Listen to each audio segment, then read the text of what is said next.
Let's take a little twirl around the rink with a morning skate edition of the Inside Edge. Here are your hosts, Bob McElligott and Jody Shelley. Tonight, the Blue Jackets taking on the defending Stanley Cup champion Chicago Blackhawks here at Nationwide Arena. Second game in as many days, but that is also true for the Chicago Blackhawks. They played the Minnesota Wild last night. So, Jody, let's start from that aspect. Two teams that played last night, both are going to have to find energy tonight. Yeah, and these are teams that have been in this situation that seems to have happened a lot this year to a lot of teams. I don't know what the exact number is. I think its average is 7 back-to-backs. Jackets have two this week, this one and next week with that Dallas makeup game. So familiar territory. They've been preparing for this since just after that Long Island game, that stretch of tough games. They've seen the schedule. They've had optional practices. They had a great effort last night in Philly. I thought they did a great job. You know, losing Nick Foligno is a tough bounce, but guess what? Fratton gets in. He's excited. These things will bring energy to the team. Jared Boll is still freshly back. I mean, he's got to feel still pretty excited. Playing Chicago Blackhawks. He's from that Chicago area. There's different reasons to get excited, and we know that. And the big one for this team is obviously where they are in the standings. There's been no movement. Everyone kind of took that shift last night with Toronto. Detroit was still behind Detroit by 1 point. I mean, that's a good closure. Getting closer to Philly, that's one thing. But the guys behind them, the guys that are chasing them, and the Toronto Maple Leafs have kept pace. So seeing that and understanding what's at stake will be the motivation, especially on a Friday night in April in Columbus, Ohio.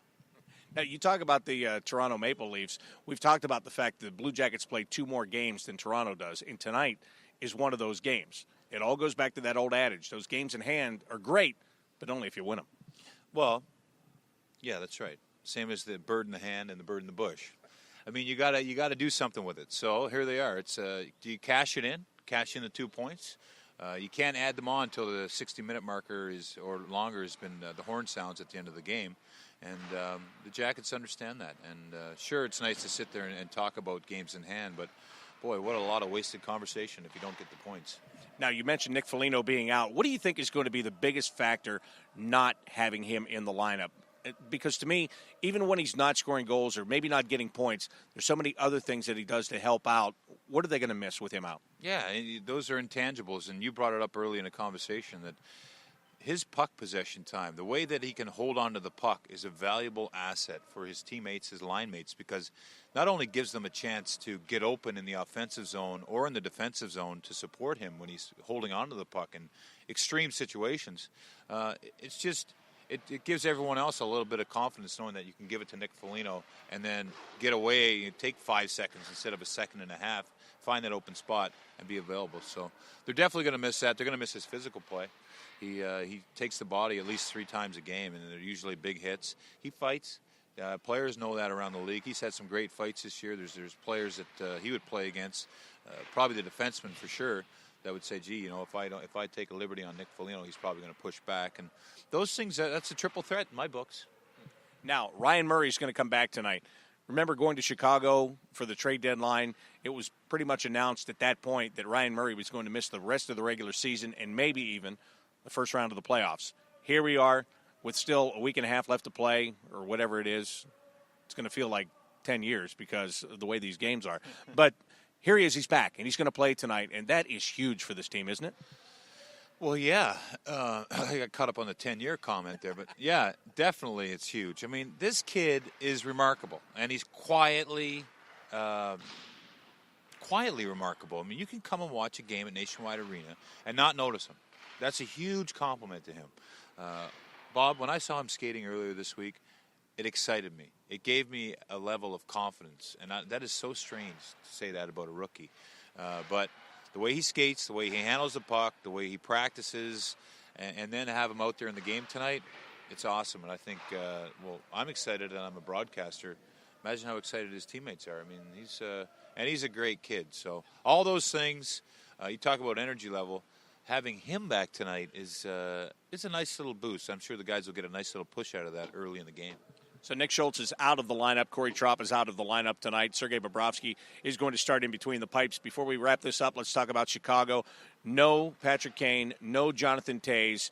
They still have plenty of guys that know how to find the back of the net, and they're kind of built around those two guys, but yet they're not. Would you agree with that? Totally agree with that. They have Well, they're defending Stanley Cup champions, and you don't do that with two players. You do that as a team. And now they've created a culture through Taves and Kane, there's no question.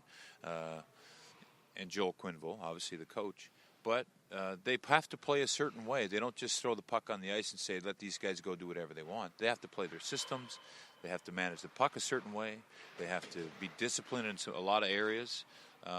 So, no, they're the Chicago Blackhawks. They're the defending Stanley Cup champions. And to have them in your building, there's another thing that brings a certain level of excitement. You think about the building tonight, the fans from Columbus who are going to be excited to come down and see the Jackets, take it to the Chicago Blackhawks, and then also the fans that are in town or travel to town who will don their Blackhawks jersey and cheer for their team. Maybe Vince Vaughn will be here. We don't know. We'll see. But,